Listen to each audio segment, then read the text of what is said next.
Halo, Assalamualaikum warahmatullahi wabarakatuh. Kami dari kelompok 1 ingin memperkenalkan tentang konsep dasar media pembelajaran. Perkenalkan anggota kelompok 1 yang pertama ada Restu Prayitno Saputra dengan NPM 289, yang kedua ada Nina Kumalasari dengan NPM 290, yang ketiga ada Antoni Bagas Pratama dengan NPM 296, dan yang keempat ada Bunga Ayu Natasha dengan NPM 300. Yang selanjutnya ada Faizatul Sundusia dengan NPM 308. Selanjutnya juga ada Elisa Novita Vicky Megantari dengan NPM 310. Dan selanjutnya ada Vivin Adinda Rosita dengan NPM 316. Dan yang terakhir Aulia Rahma dengan NPM 317. Jadi pengertian media pembelajaran itu adalah dua kata yang saling berhubungan. Media pembelajaran dapat dipahami sebagai segala sesuatu yang dapat menyampaikan atau menyalurkan pesan dari suatu sumber secara terencana, sehingga tercipta lingkungan belajar yang kondusif serta kegiatan pembelajaran berjalan secara efektif dan efisien. Nah, di sini juga adanya rumusan masalah. Yang pertama, apa pengertian konsep media pembelajaran? Yang kedua, bagaimana media pembelajaran sebagai sarana komunikasi? Yang ketiga, bagaimana transformasi media pembelajaran pada masa pandemi COVID-19? Di sini juga adanya media pembelajaran sebagai sarana komunikasi. Komunikasi terjadi ketika dua orang ataupun lebih melakukan pertukaran informasi yang mengakibatkan saling pengertian. Dengannya berkembangnya teknologi yang dapat mempengaruhi pembelajaran menjadi alternatif terciptanya media pembelajaran secara interaktif. Digunakan Android, media pembelajaran secara interaktif dinilai lebih efektif saat menyampaikan materi kepada murid maupun mahasiswa, karena memberikan penjelasan secara lisan ataupun tertulis di papan tulis saja yang dianggap menonton dan tidak modern, menciptakan suasana pada kelas membuat para siswa membosankan. Jadi, Android adalah alat elektronik yang mengandung unsur multimedia interaktif dengan potensi untuk mengubah cara pembelajaran dilakukan, didukung oleh fitur, telepon, kamera, dan lain sebagainya. Transformasi media pembelajaran pada pandemi COVID-19. Jadi, kondisi pandemi COVID-19 ini mengakibatkan perubahan yang luar biasa, termasuk dalam bidang pendidikan. Seolah-olah seluruh jenjang pendidikan dipaksa bertransformasi untuk beradaptasi secara tiba-tiba untuk melakukan pembelajaran dari rumah melalui media daring. Pelaksanaan pembelajaran konvensional bertransformasi ke pembelajaran daring atau dalam jaringan. Ini merupakan salah satu dampak dari penyebaran COVID-19. Maka dari itu, pembelajaran yang sebelumnya diadakan secara tatap muka beralih ke media online atau pembelajaran daring. Nah, di antaranya yang pertama ada U-Meeting atau Google Meet, yang kedua Google Classroom, yang ketiga WhatsApp, dan yang keempat ada Canva. Apa sih itu U-Meeting? U-Meeting adalah alat konferensi video yang dapat digunakan sebagai media pembelajaran online. Nah, berikut beberapa manfaat penggunaan U-Meeting dalam pembelajaran. Yang pertama, siswa dapat mengikuti kelas secara daring meskipun tidak bisa hadir secara langsung.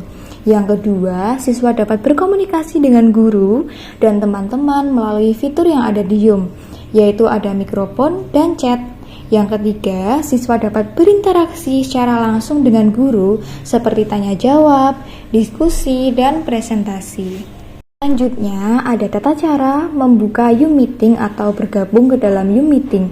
Nah, jika Anda ingin bergabung, jika teman-teman ingin bergabung dalam rapat tanpa login, klik gabung rapat dan masukkan ID rapat dan nama tampilan kalian. Lalu, pilih apakah kalian ingin menghubungkan audio atau video. Lalu, klik gabung. Mudah kan? Seperti itu caranya. Yang kedua ada Google Classroom. Nah, apa sih itu Google Classroom? Google Classroom adalah layanan berbasis internet yang dapat digunakan untuk pembelajaran daring. Nah, Google Classroom ini memiliki beberapa fitur yang dapat memudahkan guru dan siswa dalam proses pembelajaran, seperti manajemen kelas, berbagi materi, tugas, kuis, nilai, dan diskusi. Selanjutnya, bagaimana sih tata cara penggunaan Google Classroom? Yang pertama, login.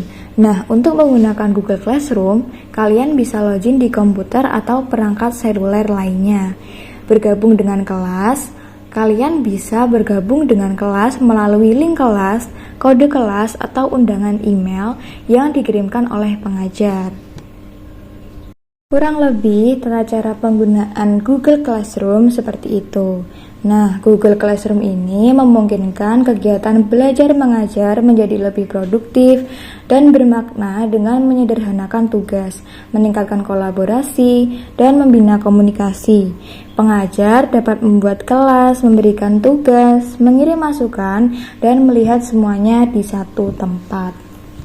Yang ketiga ada aplikasi WhatsApp. Nah, aplikasi WhatsApp ini sudah menjadi aplikasi utama dalam pembelajaran daring melalui grup WhatsApp dengan model pembelajaran group discussion by WhatsApp. WhatsApp sendiri dapat digunakan sebagai platform untuk konten edukasi. Guru dapat menggunakan WhatsApp untuk berbagi video edukasi, artikel, dan konten relevan lainnya dengan siswa mereka. Hal ini dapat sangat membantu bagi siswa yang mungkin tidak memiliki akses ke sumber daya edukasi di luar kelas. Selain itu, memungkinkan siswa untuk bisa membagikan materi melalui status atau grup. Siswa bisa membagikan materi, pelajaran, atau pengetahuan yang lainnya menggunakan fitur di WhatsApp. Siswa juga bisa berbagi foto, video, atau link website.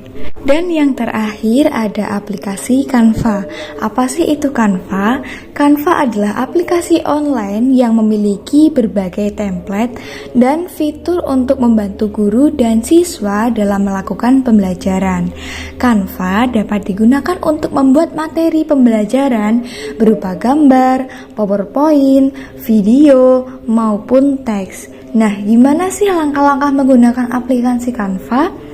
Yang pertama, mendownload aplikasi Canva melalui Play Store. Yang kedua, membuat akun di Canva dengan cara buka aplikasi Canva. Nah, dari situ akan muncul pilihan pendaftaran melalui Facebook, Google, ataupun yang lainnya. Dan yang ketiga, membuat desain melalui Canva. Template yang menarik sudah disediakan di aplikasi Canva. Guru dan siswa dapat menggunakan template itu dengan hanya mengubah tulisan atau gambar sesuai kebutuhan. Kemudian, klik desain tersebut. Setelah diklik, akan muncul tulisan edit pada desain tersebut. Nah, klik tulisan edit akan muncul pilihan untuk mengganti tulisan, gaya tulisan, ukuran tulisan, gambar, video, warna, dan sebagainya. Dan yang keempat, menyimpan hasil desain. Klik tanda panah ke bawah yang berada di pojok kanan atas. Setelah diklik, desain kita akan otomatis tersimpan dalam galeri maupun file. Jadi, kesimpulan yang kami paparkan hingga awal sampai akhir video bahwa dunia pendidikan menjadi berubah dalam proses pembelajaran dan pada aspek yang lainnya. Ini disebabkan karena pandemi COVID-19.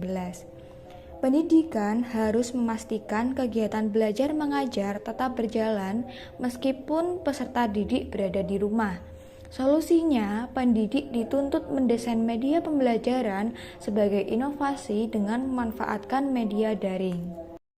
Tidak semua orang siswa mampu membeli kuota internet, sinyal internet di rumah siswa tidak terjangkau, sebagian besar orang tua murid yang kondisi ekonominya pas-pasan juga tidak memiliki ponsel pintar atau smartphone sebagai sarana belajar secara online untuk anak mereka dan kurang terkontrol disebabkan tidak langsung tatap muka.